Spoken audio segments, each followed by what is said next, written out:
Salut les devs, on se retrouve pour ce nouveau tuto. On va continuer de parler des boucles. Je vais vous montrer deux nouvelles façons de faire. Vous allez voir, ça va pas changer grand chose de ce qui a été vu avec le while. S'il y a un petit souci, regardez la vidéo précédente et revenez sur cette vidéo là ensuite pour être sûr d'avoir tout compris. N'oubliez pas surtout de vous abonner et de cliquer sur la cloche. Ça va beaucoup vous aider pour ne pas louper de tuto et continuer de progresser. Et si vous aimez le contenu, mettez un petit like, ça c'est pour moi, c'est pour le référencement et pour qu'on puisse grossir un petit peu la communauté. Allez, petite intro et on se retrouve pour le tuto.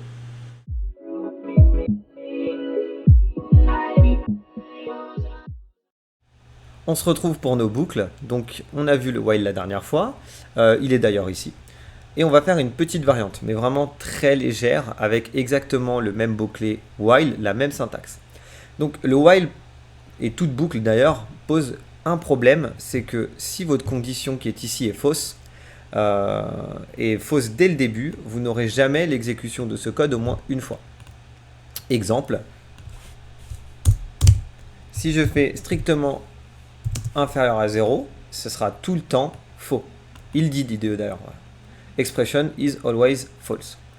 Donc si je joue mon code, vous voyez que là, on peut attendre indéfiniment, il ne se passe rien.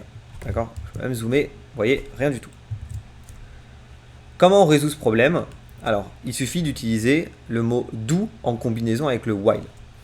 Donc c'est un tant que qui change uniquement sur le fait que ce bout de code est au moins exécuté une fois, tout le temps. Donc on va faire d'abord ce bout de code, vérifier la condition while, et donc il passera jamais une deuxième fois dans le console writeline et l'index. Ce qui va faire qu'on devra avoir 0 qui est affiché, et je vais vous le prouver tout de suite. Hop. Et vous voyez, on a bien 0 qui est exécuté, mais pas le reste. Voilà, donc toute petite variante du while, mais qui peut être très utile pour éviter justement de mettre des index ou de mettre des conditions étranges dans le cas où on veut seulement être sûr que le code s'exécute au moins une fois. On passe ensuite à la suite, double ensuite, je crois que c'est pas la première fois, sur les boucles for et les variantes des boucles for. Vous allez voir, c'est simplement une façon plus compacte d'écrire une boucle while. A tout de suite. Donc voilà, on vient de voir comment faire un do while, donc de pouvoir exécuter du code au moins une fois dans une boucle. Là, on va revenir à un while plutôt classique en utilisant le mot-clé for.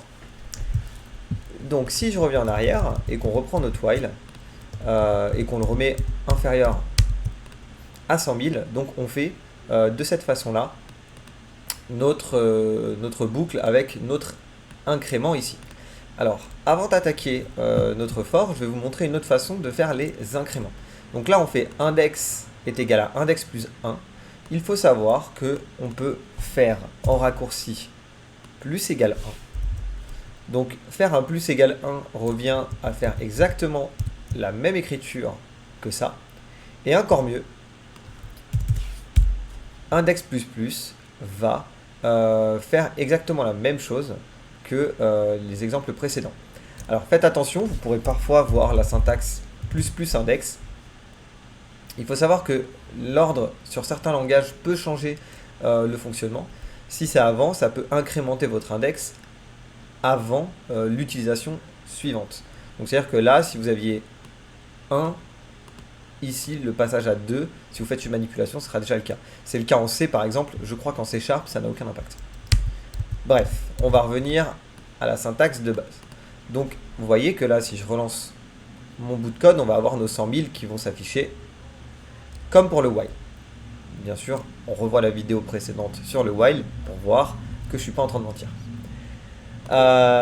Donc, je vais fermer le terminal et je vais vous montrer la syntaxe qui fait exactement la même chose, mais différemment. Donc, ça s'appelle un for loop.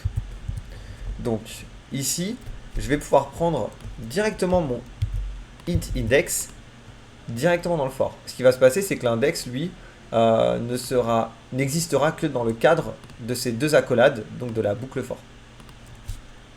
Ici, je vais mettre ma condition qu'il y avait dans le while avant, donc, index strictement inférieur ou égal à 100 000. Ok. Et ici, je vais mettre directement mon incrément. C'est-à-dire que là, je peux le supprimer. Et on se retrouve à avoir en une seule ligne la déclaration qu'on avait avant, la condition et la boucle. Je vais réécrire ici int I égale 0. Donc, pour bien vous montrer que c'est la même chose et que vous puissiez comparer tranquillement. Hop, I plus. Voilà. Donc c'est pas ça. Donc voilà, je vous laisse comparer 2 petites secondes les deux syntaxes. Voilà. Donc je vais juste cacher ce code, enfin commenter ce code, et vous allez voir que le fonctionnement identique, on arrive bien à 200. Alors ce qu'il faut savoir, il y a une petite nuance, c'est que on peut mettre plusieurs conditions ici. Donc c'est la deuxième petite nuance, ça veut dire qu'on peut mettre un nombre infini de conditions comme on le ferait dans un while. D'accord? Donc c'est-à-dire que si je mets false par exemple, il va me râler dessus simplement parce que je vais exécuter le bout de code et il va absolument rien se passer. Comme il y a un des deux qui est false, on va forcément jamais rentrer dans la boucle. Voilà. Voilà pour la syntaxe for. Voilà, maintenant vous savez utiliser la boucle do while, vous savez utiliser la boucle for. Vous êtes encore un petit peu limité puisque vous pouvez itérer uniquement sur une valeur fixe, mais on va remédier au problème la prochaine fois lorsqu'on va parler des tableaux. Vous verrez qu'avec les tableaux, vous allez pouvoir faire beaucoup plus de choses que ce qui est possible actuellement en mettant simplement une valeur fixe. Donc je vous dis à la prochaine, ciao les devs.